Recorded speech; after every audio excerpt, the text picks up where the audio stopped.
The primary electronic lock icons were flashing red, showing they had been bypassed. Zooming in on the entryway camera, I saw Gavin holding a strange, custom-built electronic device.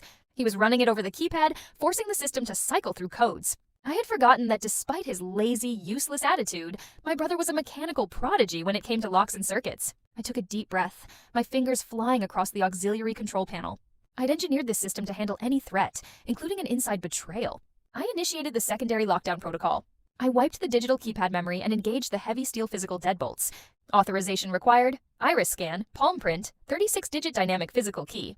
Processing security protocol. 3, 2, 1. All external digital signals blocked. The moment the physical bolt slammed into place with a heavy thud, Gavin's face fell. He kicked the door in frustration, triggering the automated defense warning. Realizing what would happen if he stayed, he grabbed our parents and retreated into the courtyard, screaming curses into the security camera. I assumed they would wander off and perish in the heat, but 2 hours later, they returned. This time, they were dragging someone with them. It was Martha, my oldest factory employee. She had been with me since I started the business, treating me like her own daughter. In my previous life, I had lost contact with her during the chaos. In this life, with time running short, I had anonymously sent her a massive crate of supplies and a stack of cash, urging her to escape to the countryside. How did they find her? Sylvia! Gavin screamed at the camera, holding a kitchen knife to Martha's throat. If you don't open this door, I'm going to hurt this old lady badly. You have 3 minutes. The temperature outside was rising. Sweat poured off my family as they counted down the seconds, their eyes wild with desperation. In the final seconds, I relented.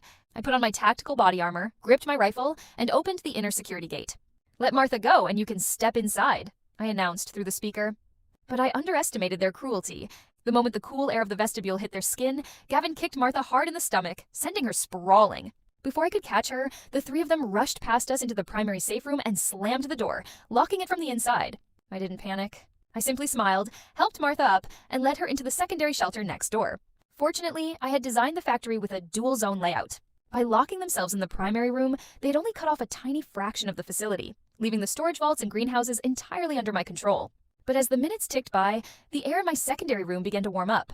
I checked the monitors and saw Gavin frantically pressing buttons on the master panel, cutting the power to my section of the building.